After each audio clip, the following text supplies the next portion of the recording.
The old ivy-covered gates of Ravenwood Manor creaked open as Emma entered, an uneasy chill snaking up her spine. The sprawling Victorian mansion loomed against a sky blanketed with thick, brooding clouds. Once the grand home of the illustrious Blackwood family, it had stood abandoned for years, a grim relic of faded opulence and buried secrets. Rumors circulated that the estate was haunted by the tragic spirits of the Blackwood family, who had perished mysteriously, one by one, over a single stormy night. Emma, a writer fascinated by the macabre, had come to Ravenwood in search of inspiration. The Blackwood family's demise had intrigued her since she first stumbled upon the tale. A family torn apart by an unknown curse, their fortune left untouched, their secrets left to rot within the crumbling walls of Ravenwood Manor. As Emma stepped through the grand doorway, the scent of dust and mildew thickened in the air, mingling with something else, something faint and metallic. Her footsteps echoed in the vast empty halls, reverberating off the gilded ceilings and dusty chandeliers. She felt as if she were intruding, like an unwelcome guest in a home still inhabited by the echoes of those who once roamed these halls. The interior was a twisted time capsule. Chandeliers hung in eerie silence, tarnished mirrors adorned the walls, and portraits of the Blackwood family members gazed down at her, their expressions hauntingly lifelike. She lingered on one particular painting, a young woman, beautiful but sorrowful, with piercing eyes that seemed to follow her. A chill crept up her spine as she read the plaque beneath it. Vivian Blackwood, 1883 to 1901. As she ventured deeper, Emma's flashlight began to flicker. She tapped it, muttering to herself, and continued forward, ignoring the sense that she was being watched. In the east wing, she discovered an ornate library filled with dust-coated shelves, ancient leather-bound books, and thick tomes on the occult. She ran her finger along the spine of a book titled *Dark Rituals and Lost Souls*. Her curiosity piqued, but a shuffling sound interrupted her thoughts. "Hello?" Emma called, her voice almost swallowed by the thick silence. No reply. She listened intently, but the sound had ceased.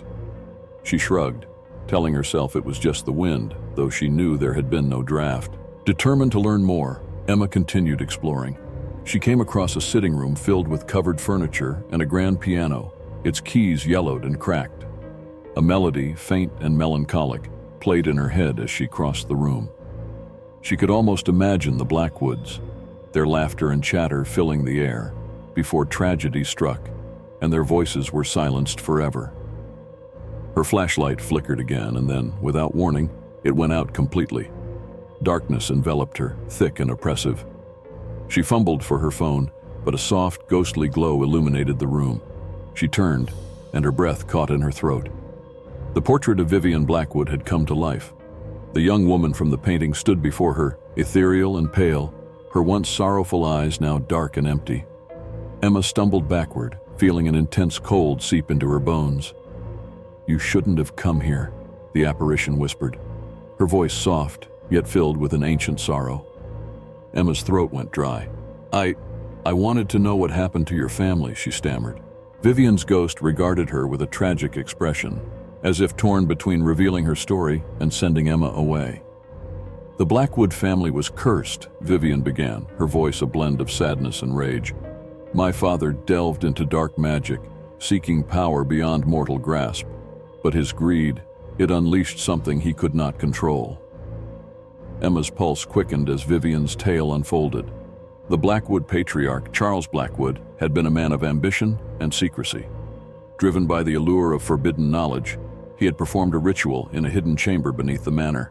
But in his thirst for power, he had unwittingly bound his family to the spirits of the damned. "The night of the storm, the curse came for us," Vivian continued, her form flickering. "One by one it claimed our souls. My father was last, condemned to wander these halls, seeking redemption he will never find." A gust of wind whipped through the room, and suddenly Emma felt an overwhelming presence, heavy and malevolent. The temperature dropped further, and she sensed someone or something watching her. She turned and her heart stopped. Charles Blackwood stood before her, his eyes hollow, his face twisted with regret and anguish. His spectral form loomed over her, emanating a dark energy that made Emma's skin crawl. "Leave this place," he growled, his voice resonating with a supernatural force. "You do not belong here." Emma backed away, her instincts screaming at her to flee, yet she was transfixed by the tortured figure. "Why did you do it?" she whispered, her voice trembling. "I was foolish," he replied, his tone thick with regret. "I sought eternal life, power beyond this world, but the price, I cursed my family, doomed them to suffer for my sins." As he spoke, other figures began to materialize around them, the ghosts of the Blackwood family, each bearing marks of their tragic ends. A young boy with vacant eyes, an elderly woman clutching her chest, a man with a noose around his neck. They surrounded Emma, their mournful gazes fixed on her. Vivian stepped forward, her hand reaching out to Emma. "The curse binds us all to this place, our souls forever trapped within these walls. But you still have a chance to escape." "How?" Emma's voice was barely more than a whisper. "There is a way to break the curse," Vivian explained, "but it requires someone from outside, someone willing to face the darkness." Emma hesitated, but the sorrow and desperation in Vivian's eyes compelled her. "Tell me what I need to do." Vivian led her to a narrow staircase hidden behind a tapestry. The steps descended into a cold, damp chamber filled with strange symbols etched into the stone walls. In the center lay a pedestal with a black candle, its flame flickering even though there was no breeze. "This is where my father performed the ritual that damned us," Vivian explained. "To free us, you must light the candle and recite the incantation. But beware, the darkness will try to stop you." Emma took a deep breath, steeling herself. She struck a match, and as the candle's flame caught, the room darkened further.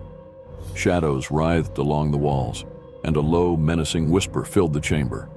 Emma clutched the incantation Vivian had given her, her voice trembling as she began to recite the words. The air grew thick, and the shadows began to coalesce, forming twisted shapes that clawed at her, their voices merging into a guttural growl. A figure loomed from the darkness, Charles Blackwood, his face twisted with fury. "You cannot undo this," he snarled, reaching for her. "The curse is eternal." But Emma pressed on, shouting the final words of the incantation. The shadows screamed, the ground shook, and the oppressive darkness lifted, replaced by an overwhelming silence. The spirits of the Blackwood family faded, their faces peaceful for the first time. Vivian smiled at Emma, her form glowing with a soft light. "Thank you," she whispered, her voice echoing in the stillness. "You have freed us." As Vivian's spirit vanished, Emma found herself alone in the chamber, the candle's flame extinguished. She climbed the stairs, the manor now empty, its haunted energy dissipated. The portraits on the walls were blank, as if the souls within had finally moved on. Emma left Ravenwood Manor at dawn, her heart heavy yet filled with a quiet peace. She had uncovered the truth and released the Blackwood family from their torment. But as she glanced back at the manor one last time, she thought she saw a figure watching her from an upstairs window, a faint shadow offering a silent farewell. She turned away, knowing that the echoes of Ravenwood Manor would stay with her forever, haunting her dreams as a reminder of the souls she had saved, and the secrets that some places are better left untouched.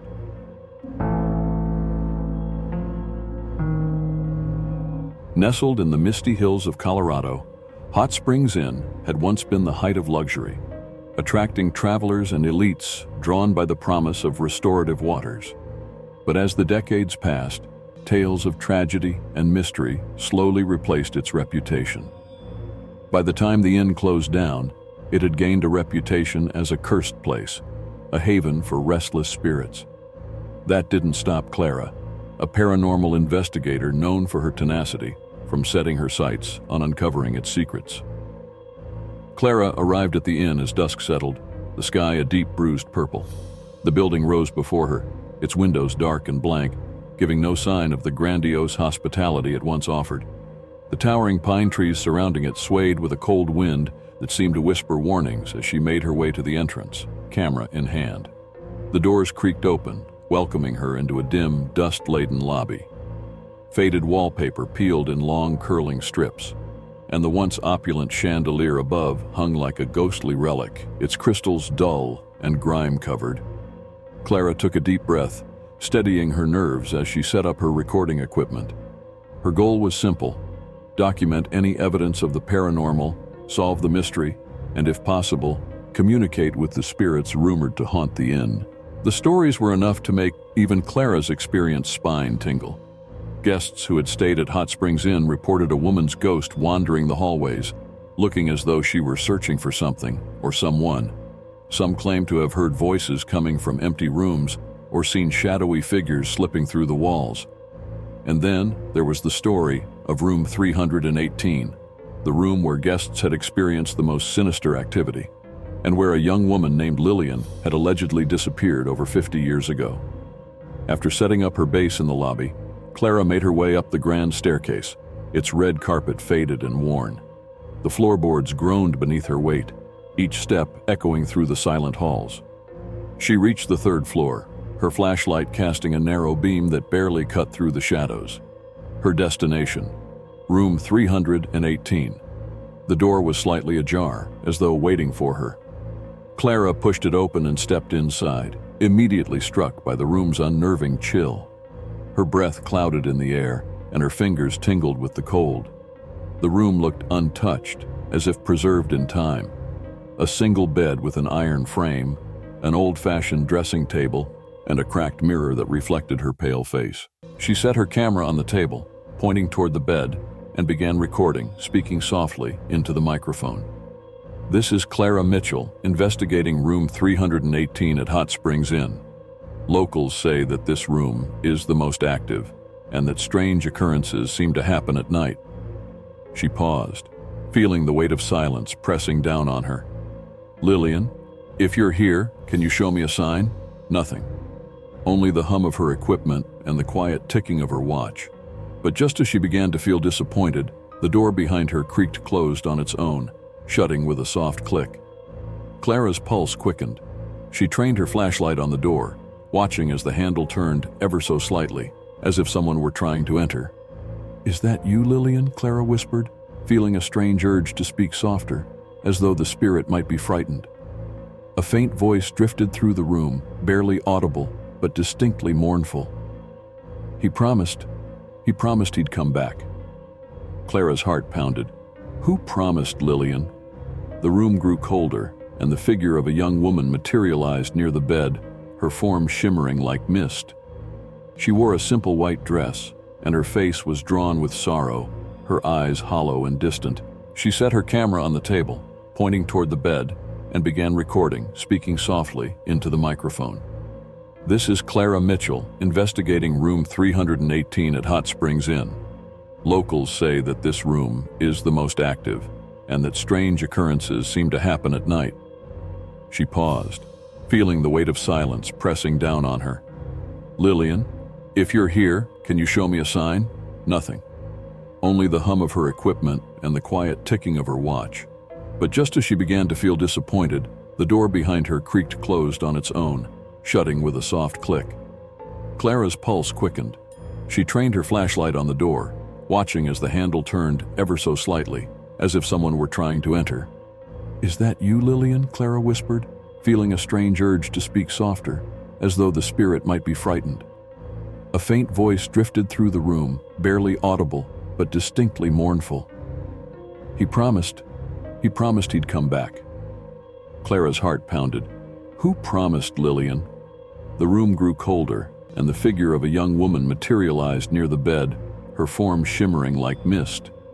She wore a simple white dress, and her face was drawn with sorrow, her eyes hollow and distant.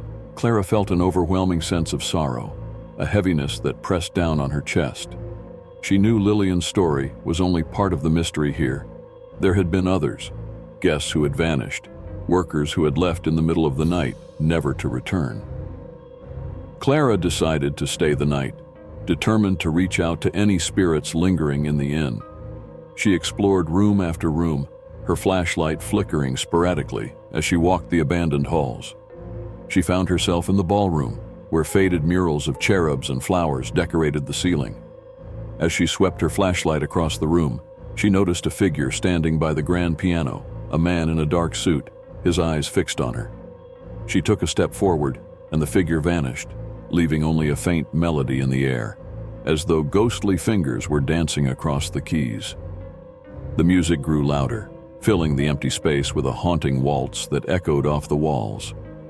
Clara closed her eyes, letting herself be drawn into the melody, sensing a deeper story hiding beneath the music's mournful strains. The waltz stopped abruptly, replaced by a low whisper in her ear. "He must pay." Clara froze, her skin prickling. "Who must pay?" she asked, her voice barely a whisper. But there was no response, only a suffocating silence that pressed in on her.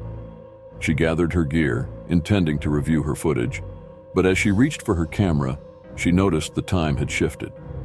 Her watch, once showing midnight, now read 3:18 a.m. room 318. She felt a cold sweat break across her brow.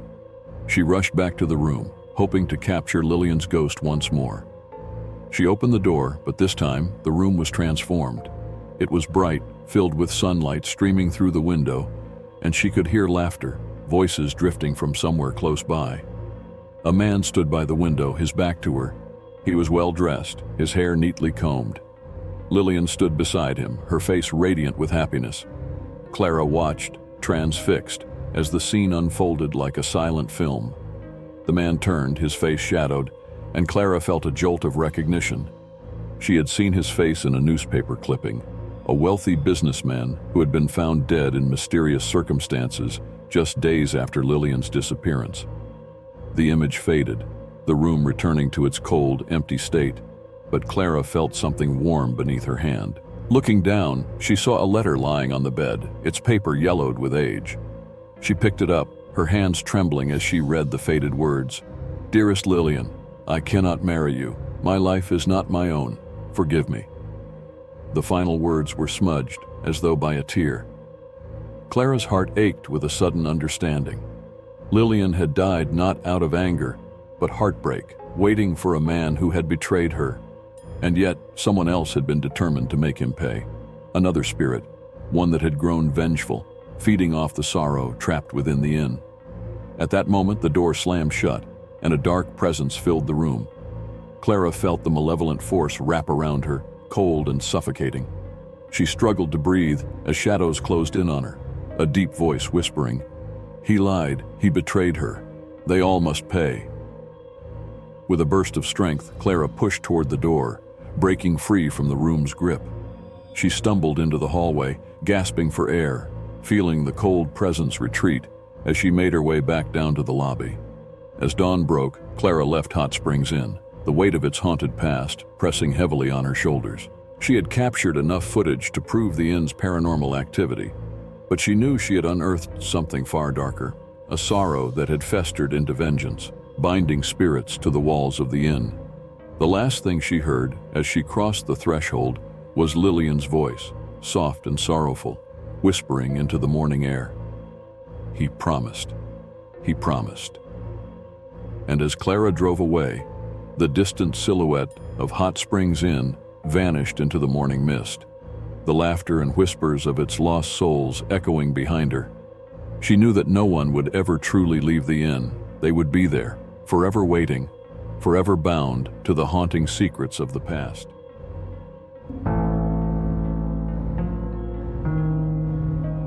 The old West Valley Hospital stood in Truth or Consequences, New Mexico, abandoned and decaying under the harsh desert sun. Its crumbling walls held a sinister reputation.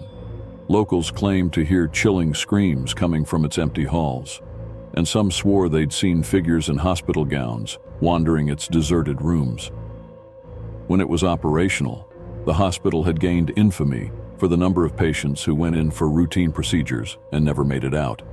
For David Marshall, a documentary filmmaker specializing in the paranormal, it was the perfect setting for his next project. Rumors of unexplained disappearances, ghostly apparitions, and underground passages had intrigued him since he first heard the story from a local historian. Determined to uncover the truth, David set out to document what remained of West Valley Hospital and find out what had led to its terrifying legacy. He arrived on a chilly autumn evening, as shadows lengthened across the landscape, giving the building an even more eerie presence. The hospital's windows, broken and dark, looked like hollow eyes staring out at him. David parked his van and began unloading his equipment, feeling the weight of the place pressing down on him, "Here we go," he whispered, setting up his camera and checking his flashlight. "It's just an empty building." But the silence that greeted him was anything but reassuring. David's first stop was the emergency room, or what remained of it. The floor was littered with debris, broken tiles, abandoned gurneys, and crumpled yellowed papers scattered about like remnants of a past hurriedly abandoned. As he scanned the area, his flashlight caught the faded words on the wall. Asterisk, we help heal asterisk. But the slogan had long since been splattered with dark stains, as though something had tried to erase the promise. He set up his tripod and began filming, documenting his surroundings while narrating in a low voice. "This is the emergency room of West Valley Hospital. This is where patients entered for help, many of whom, it's rumored, never left." As he moved deeper into the hospital, David found himself in the surgical wing. The doors to the operating rooms were slightly ajar, and a faint smell lingered, metallic and sharp, like rusted metal. His flashlight flickered as he approached one of the rooms, and he felt a shiver creep up his spine. Suddenly, he heard a faint whisper, barely audible, like the soft breath of someone speaking close to his ear. "Help me!" David froze, adrenaline spiking as he scanned the area. There was no one in sight. "Hello?" he called out, his voice breaking the silence, but it only echoed back to him, amplifying his unease. He reminded himself to stay calm. Ghost hunting required patience, and more often than not, the mind could play tricks. Taking a steadying breath, he pushed open the door to the operating room. Inside, the equipment lay in disarray, surgical tools scattered across the counter, left untouched as if waiting for a procedure that would never begin. The light above the operating table swayed slightly, even though there was no breeze. David moved closer to the table, examining it through the lens of his camera. That's when he saw it. Dark stains on the floor, trailing out from the table toward the far corner of the room, like someone had tried to crawl away.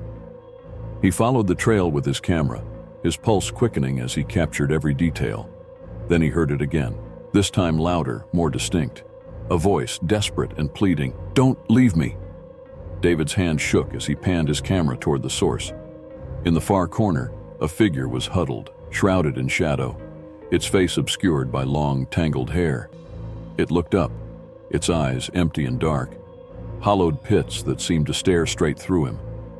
Who are you?" David stammered, inching backward. The figure reached out a skeletal hand, her fingers twisted and thin, like bones barely covered by skin. She moved closer, her form flickering like an old film reel, phasing in and out of reality. "He left me here. He promised he'd come back, but he never did." David's mind raced, his thoughts tangled.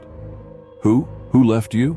But as soon as he spoke, the figure disappeared, leaving only an empty corner and a coldness that seemed to settle into his bones. He staggered out of the room, his breathing ragged as he tried to collect himself. He had documented dozens of paranormal locations, but he had never felt a presence as powerful as this. As he ventured deeper into the hospital, David found his way to the basement. He knew this was where the worst of the rumors had originated. Local stories told of experimental procedures conducted on patients in secret rooms beneath the hospital, where doctors would perform unethical surgeries, leaving patients to die in agony. The stairs creaked beneath him as he descended into the darkness. The air grew damp and thick, and a strange humming sound seemed to vibrate through the walls. He aimed his flashlight at the walls, revealing scratched marks that trailed down the corridor. Some looked like words, others were illegible scrawls, but all of them conveyed desperation. As he reached the bottom of the stairs, his flashlight flickered again, casting long, distorted shadows across the hall. In the dim light, he could make out a row of doorways leading into small rooms. He approached the first one, pushing the door open. Inside, he found a rusty hospital bed with leather straps dangling from its sides. Faded bloodstains marred the floor, and the walls were covered in scratch marks. His skin crawled as he stepped inside, imagining the suffering that had taken place within these walls. "Why did they do this to you?" he whispered to the empty room, his voice wavering. Then from behind him, a deep, guttural voice responded, "Because they could." David whipped around, his flashlight illuminating the hallway, but there was no one there. The humming sound grew louder, filling the air with a sense of dread that made his hands tremble. Unable to shake the feeling that he was being watched, David moved on to the next room. This one held an iron cabinet, its door hanging open. Inside were glass jars filled with preserved organs and medical specimens, remnants of a twisted curiosity. He backed away, his stomach turning. Suddenly, the lights in the hall flickered to life, casting the basement in a sickly, yellow glow. David's heart pounded as he heard footsteps echoing down the corridor, growing louder, as though someone or something was approaching. He pressed himself against the wall, trying to steady his breath, and watched as a figure in a doctor's coat appeared at the end of the hall. The doctor's face was pale, his eyes sunken and devoid of life. He held a scalpel in one hand, his fingers trembling as he muttered to himself. "They won't feel it. They won't remember. They won't tell." David's body froze in place as the doctor drew closer, his gaze fixed on something beyond this world, his mouth forming words that made no sense. Suddenly, the doctor stopped, turning his head to look directly at David. His lips curled into a cold, unnatural smile. "You came here for the truth," he whispered, his voice like a rasping breath. "Now you'll know what it's like to be forgotten." David's heart raced as the lights flickered and went out, plunging the basement into darkness once more. He turned to run, but something cold clamped onto his shoulder, forcing him to stop. An intense wave of nausea overtook him as he felt a sharp pain sear through his arm, as if a scalpel were slicing through his skin. He fought against the invisible force, wrenching himself free and stumbling down the hallway, feeling his way along the walls. The basement was now alive with whispers, the voices of the forgotten patients filling the air, each one recounting their suffering in agonized detail. David finally reached the stairs and scrambled up, his breaths coming in panicked gasps as he fled toward the exit. He burst out of the front doors, collapsing onto the dirt outside, the hospital looming behind him like a dark specter. As he looked back, he saw figures standing in the windows, patients in gowns, doctors in coats, all watching him with hollow eyes, their faces twisted in anger and sorrow. David didn't stop to gather his equipment. He sprinted to his van and drove off, his hands shaking as he sped down the deserted road. The whispers lingered in his ears, their tortured voices etched into his mind. That night, he reviewed the footage he'd managed to capture, hoping it would reveal something he hadn't noticed. But as he watched, a dark figure appeared on the screen.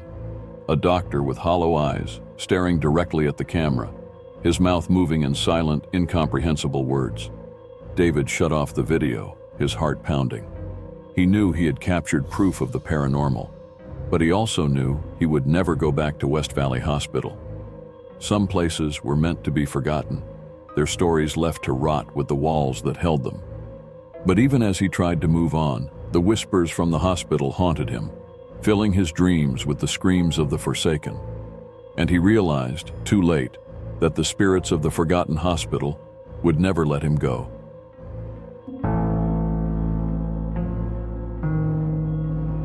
Elephant Butte Lake, stretching across the New Mexico desert, was known for its quiet beauty during the day and eerie mystery by night. Locals spoke of strange lights that danced above the lake's waters on dark, moonless nights, flickering like lanterns held by unseen hands. Some claimed it was the spirits of old miners who had met tragic fates there, while others insisted it was something more sinister. Ethan Ramirez, an amateur paranormal investigator, had heard the tales of the lake's phantom lights from his grandfather. Ever since he was a child, the stories had haunted him, growing like seeds in his imagination. Now, equipped with a camera, a flashlight, and a curiosity bordering on obsession, he was determined to uncover the truth behind the legend of Elephant Butte Lake. Ethan arrived on a chilly autumn evening, his breath visible in the cold air as he set up camp on the lakeshore.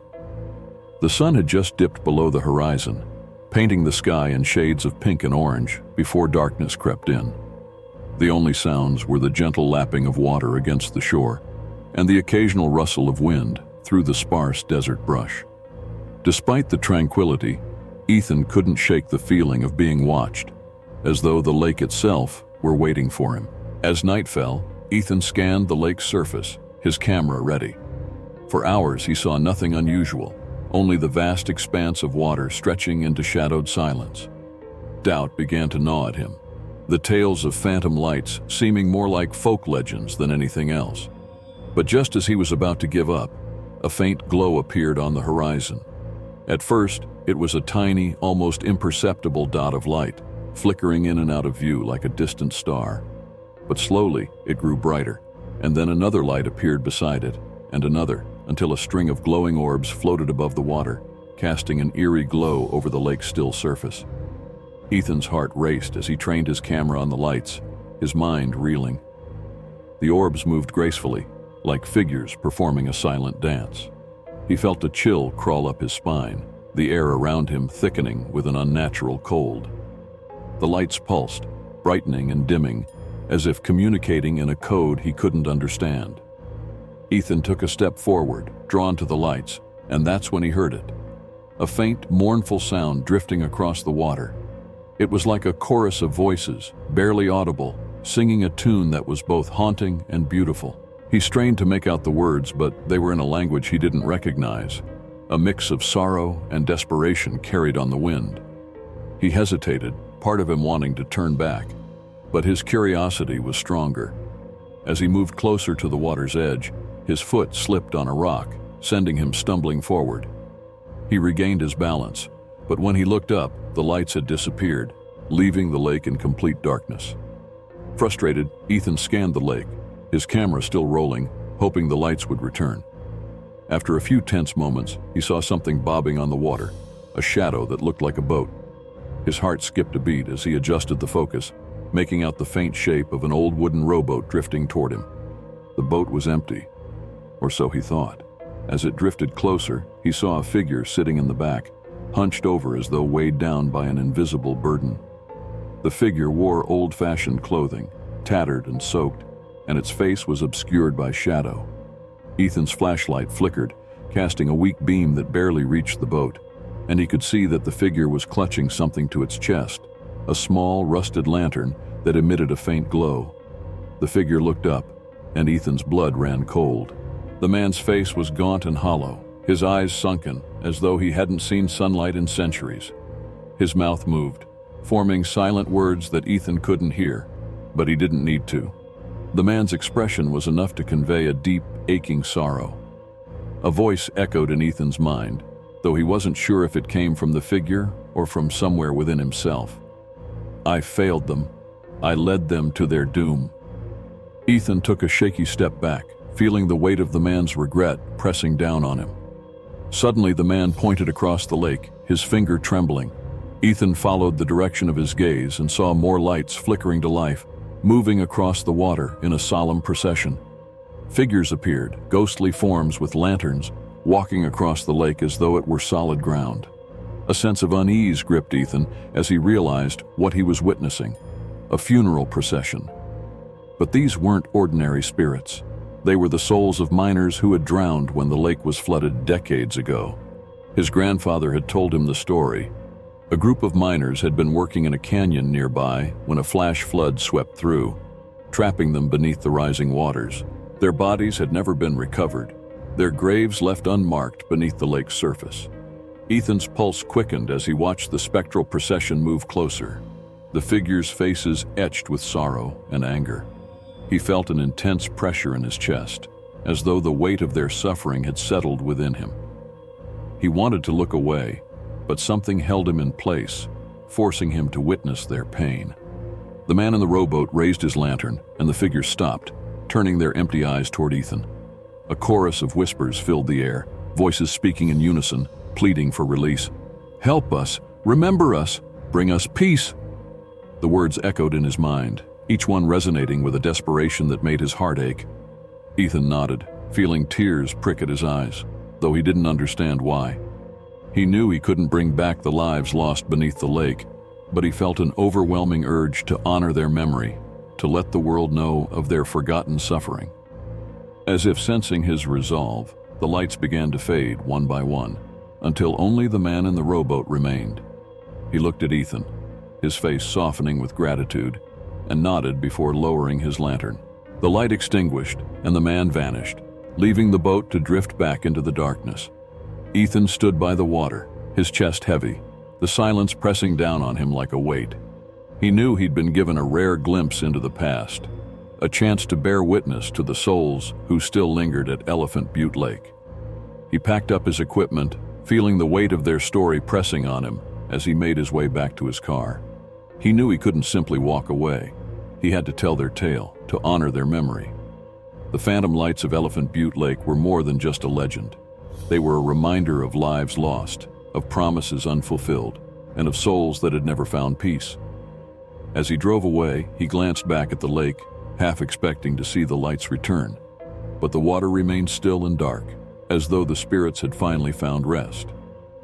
Yet deep down, Ethan knew that the lake would always hold their memory, their voices echoing in the silent desert, waiting for someone willing to listen.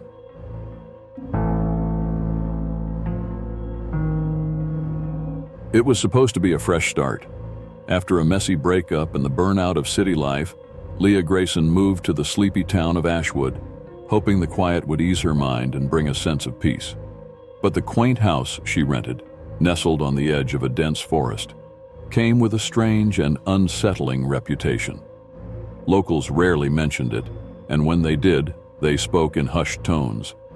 It had belonged to a man named Thomas Bishop, a reclusive historian who'd lived alone for decades before vanishing without a trace. The townspeople claimed he had been obsessed with ancient secrets and unsettling truths. Rumors circulated about a curse, a hidden history that followed anyone who dared set foot in his home. But Leah dismissed these stories as small-town superstition. Her first few days were blissfully quiet, and she felt herself beginning to unwind, savoring the solitude. The nights, however, were different. Every evening around midnight, a subtle change swept over the house. The air grew thick, and an eerie stillness replaced the usual nighttime sounds.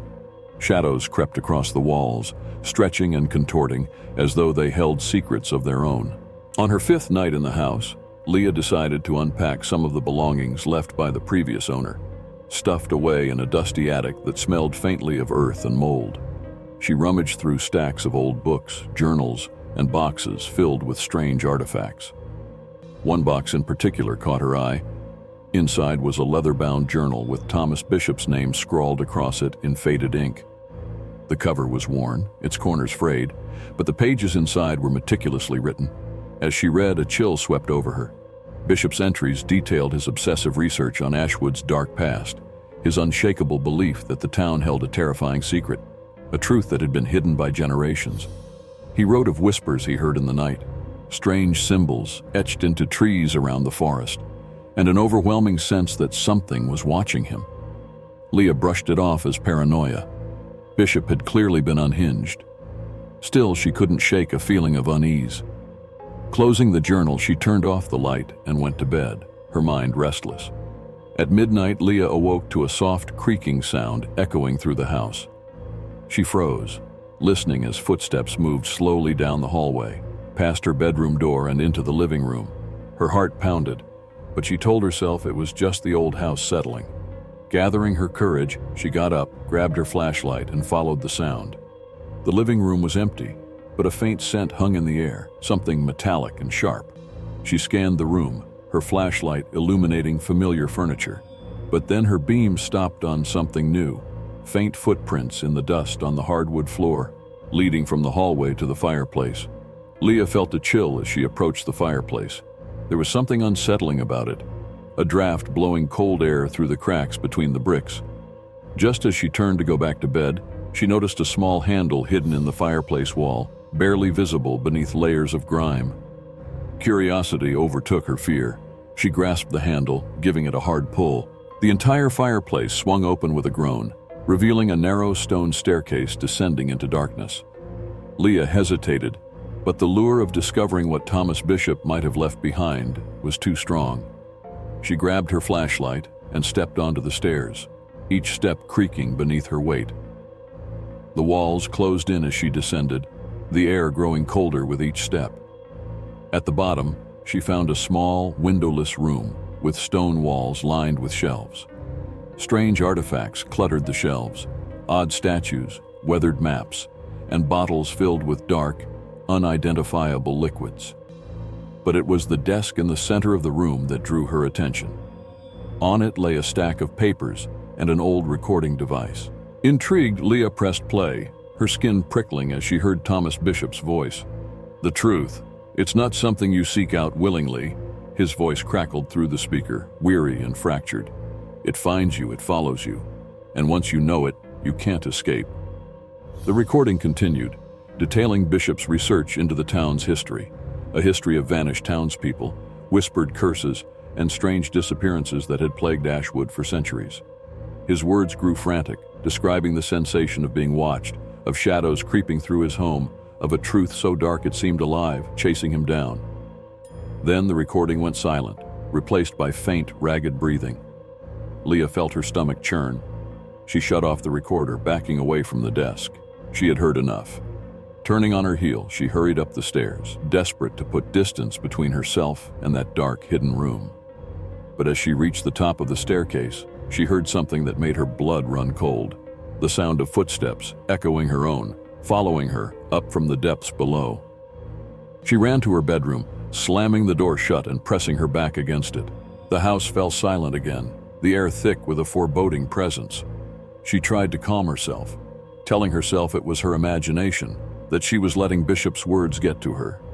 But as the minutes ticked by, a soft tapping began outside her bedroom door. Tap, tap, tap. It was gentle at first, like the touch of fingers against the wood, but it grew louder and more insistent, as though something was demanding to be let in. Her heart hammered as she heard a faint whisper seep through the door, an indistinguishable murmur, growing louder and louder until she could make out the words, "Once you know the truth, it follows you." Leah clamped her hands over her ears, trying to drown out the voice, but it only grew louder, filling the room with an oppressive weight.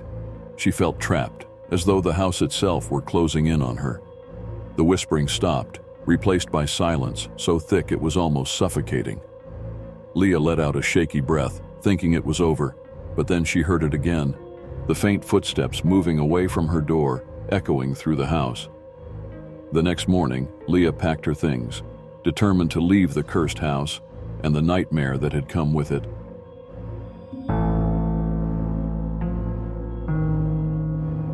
Route 187 snaked through the barren, desolate landscape of Sierra County, New Mexico, with its cracked asphalt and faded yellow lines stretching endlessly into the desert.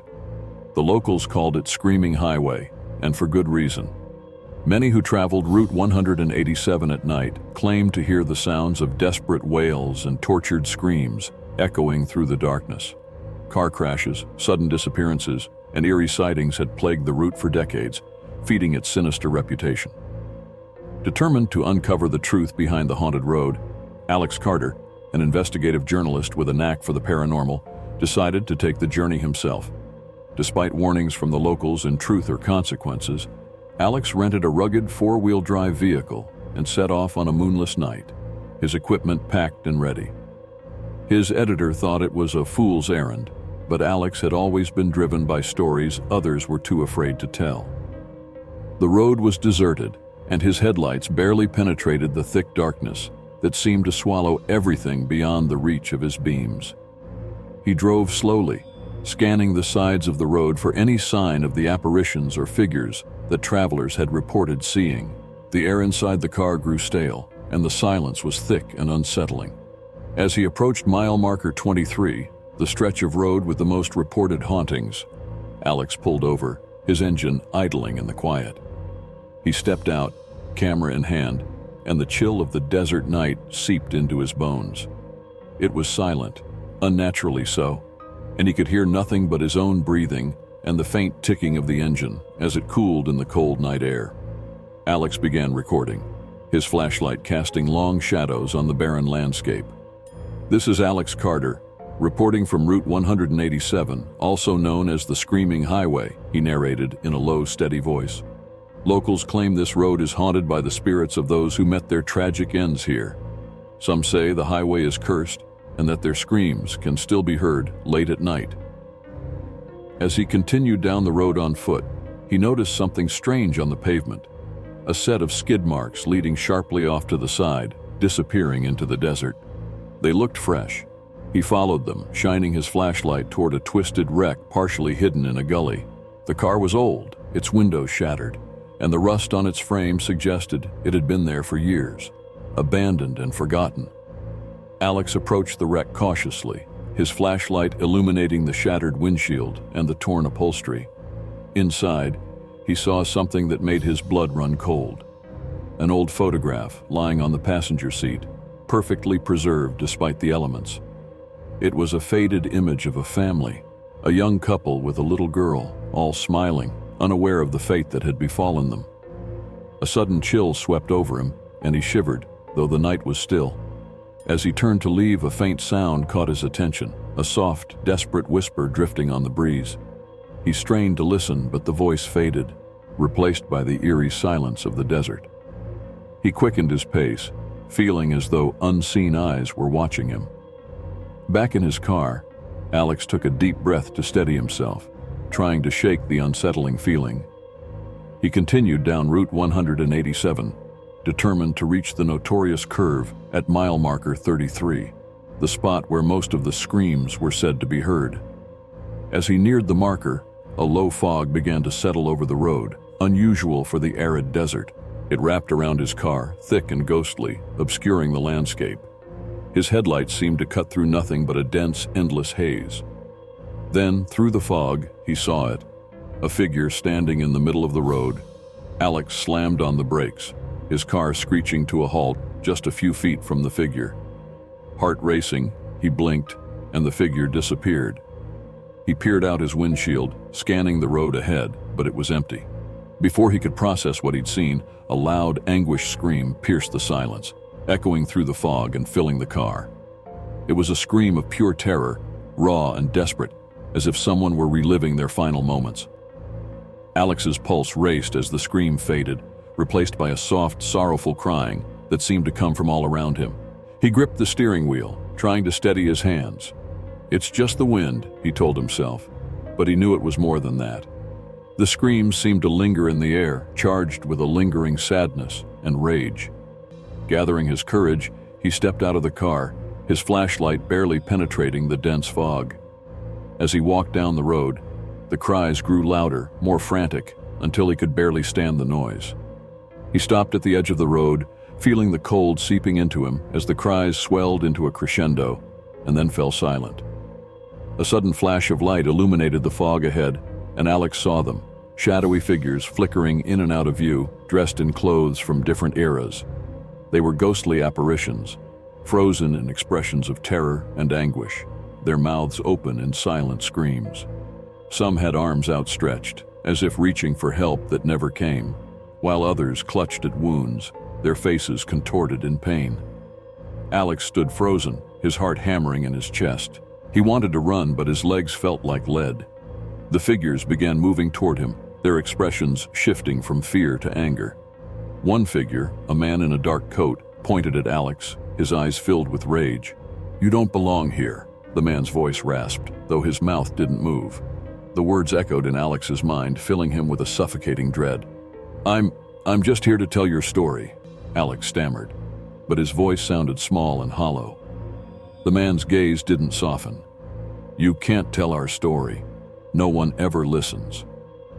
His words were filled with bitterness, as though he'd been waiting for years, decades even, to be heard.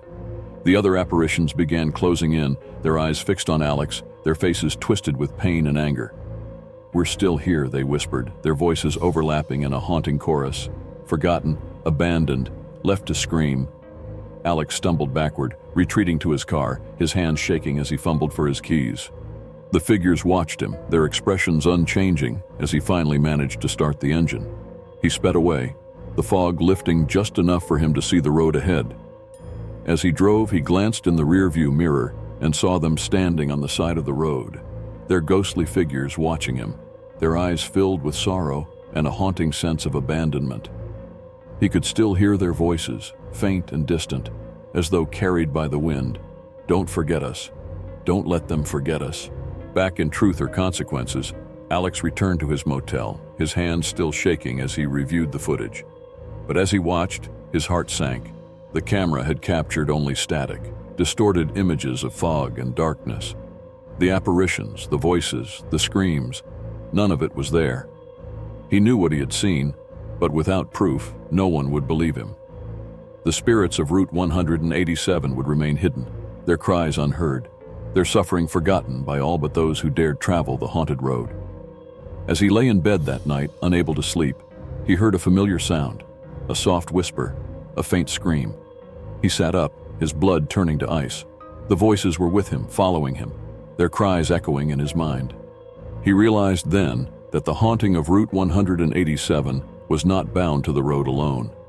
The truth, the pain, the sorrow, it would follow him, clinging to him like a shadow, a consequence he could never escape. And as he closed his eyes, he heard the voices once more, louder this time, filling the room with their anguished wails, ensuring that he would never forget the screams of Sierra County's haunted highway.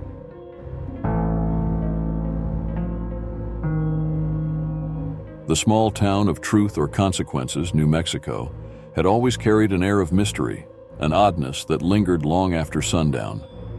Built over hot springs, the town attracted tourists seeking its reputed healing waters. But beneath its charming surface lay a darker history, whispered among locals but never fully told. Raymond Pierce, an archaeologist and history enthusiast, had arrived in Truth or Consequences after discovering an old map at a university auction. The map hinted at a hidden network of tunnels beneath the town, supposedly built by an ancient civilization long before the Spanish arrived. Rumor had it that these tunnels held secrets the townspeople didn't want outsiders to uncover, secrets powerful enough to have kept buried for centuries. Raymond's curiosity outweighed any sense of caution. The idea of exploring lost relics, hidden passages, and unknown histories consumed him, so he wasted no time in gathering his equipment and heading to the first marked site, a small, unassuming plot on the outskirts of town. The entrance was hidden beneath layers of rock and debris, and it took hours of digging and clearing before he uncovered the rusty metal door he'd seen on the map. With his heart pounding, Raymond opened the door, revealing a narrow stone staircase that descended into darkness. He took a deep breath, turned on his flashlight, and began his descent. The air grew colder as he went down, thick with the scent of earth and an unsettling sense of age. The silence around him was oppressive, making his own breathing sound harsh and loud. At the bottom of the stairs, he found himself in a small stone chamber, the walls covered in symbols, strange twisting patterns that looked ancient, almost alien. The room branched off into several dark tunnels, each leading further into the unknown. Raymond knew he had found something significant, something hidden from history for a reason. As he examined the symbols, his flashlight flickered, casting eerie shadows that danced along the walls. He thought he heard a faint sound, a soft whispering voice drifting through the tunnel. He froze, listening intently, but the voice faded, leaving only silence. Brushing off the sensation, he continued down the central tunnel, his footsteps echoing in the tight space. The air grew colder and the walls felt damp beneath his fingers. The deeper he went, the more he felt a weight pressing on him, an unseen force urging him to turn back. But his curiosity kept him moving forward. After what felt like hours, he reached a larger chamber. In the center lay a stone altar, its surface worn and darkened, as if from countless rituals. Around the altar were old, broken artifacts, pieces of pottery, fragments of statues, and what looked like an ancient, rusted dagger. He reached for the dagger, but the instant his fingers touched the cold metal, a chill shot up his arm, and he heard it again, a whisper, louder this time. "Leave this place. It was not meant for the living." Raymond staggered back, his heart racing. The voice was clear, as though someone had spoken directly into his ear. But when he looked around, the chamber was empty. Only his own shadow stretched across the walls, flickering in the unsteady light of his flashlight. Trying to calm himself, he continued to examine the altar, but a sense of dread weighed on him. There was something wrong about the place, something that felt alive. As he ran his hand over the altar, he noticed carvings he hadn't seen before, grotesque faces with hollow eyes, twisted mouths open in silent screams. The more he looked, the more he realized they weren't just carvings, they were warnings. Just as he stepped back, the ground beneath him trembled, a low rumble vibrating through the tunnel. Dust fell from the ceiling, and Raymond steadied himself against the wall. The tremors stopped as quickly as they had begun, but a new sound filled the air, a soft, rhythmic thudding, like footsteps coming from deep within the tunnel. He aimed his flashlight down the dark corridor, his pulse quickening as the sound grew louder. The footsteps were slow, deliberate, echoing through the silence, and soon they were accompanied by that same whispering voice, now chanting in a language he didn't recognize. Panic clawed at him, but he forced himself to stay calm, retreating a few steps as he tried to make sense of what was happening. As the footsteps grew nearer, he caught a glimpse of a figure in the shadows, a tall, robed figure with a hood obscuring its face. The figure moved with a deliberate, unnatural grace, its head tilting slightly, as though sensing his presence. The chanting grew louder, filling the chamber with a droning, unsettling cadence that seemed to vibrate through his bones. Raymond's heart pounded as he backed away, realizing that he had disturbed something ancient, something that had lain dormant for centuries. His mind raced with stories of curses, of ancient protectors meant to guard secrets too dangerous for the world above. He stumbled, his flashlight slipping from his grasp and clattering to the floor, its beam casting wild shadows around the chamber. In the dim light, he saw the figure's face, or what should have been a face. Instead, he saw darkness, a void where eyes should have been, as though the figure were staring straight through him. It raised a hand, bony and pale, and pointed directly at him, a chilling gesture that sent a wave of terror through his body. The figure's mouth moved, and a voice like dry leaves rustling whispered, "You should not have come here. This place is sacred and cursed." Raymond scrambled to pick up his flashlight, his fingers trembling as he fumbled with it. He turned and ran, his footsteps echoing down the tunnel as he retraced his path, desperate to escape the horrors he had unleashed. The chanting followed him, growing louder and more frenzied, as if the voices were surrounding him, closing in from all sides. Shadows danced along the walls, stretching and contorting into grotesque shapes that seemed to reach for him, grasping at the air just beyond his reach. As he approached the stone staircase, he felt something brush against his shoulder, cold and fleeting, like the touch of an invisible hand.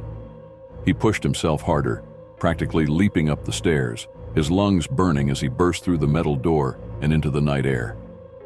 He slammed the door shut behind him, his heart racing as he stumbled back, gasping for breath.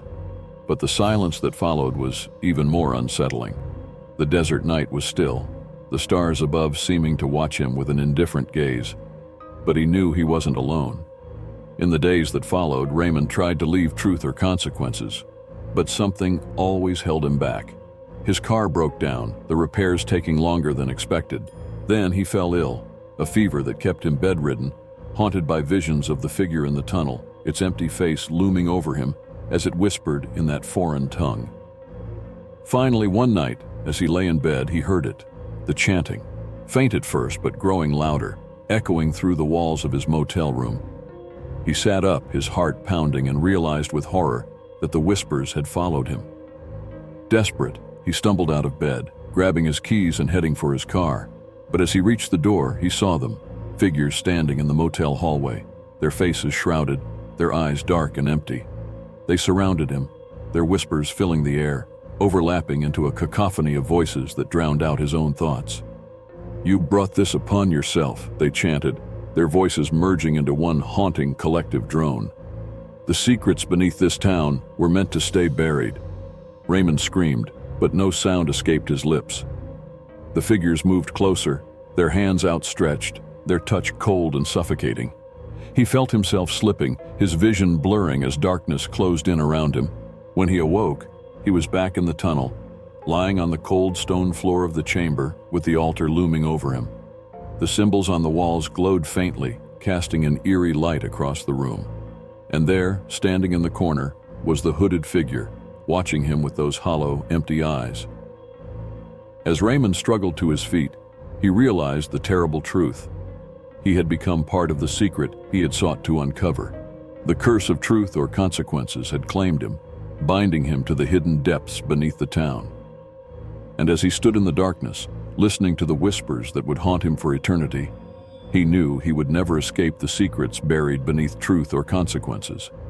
The truth, once uncovered, had become his prison, a consequence he would carry forever. Thank you for watching. Please like, share, and subscribe.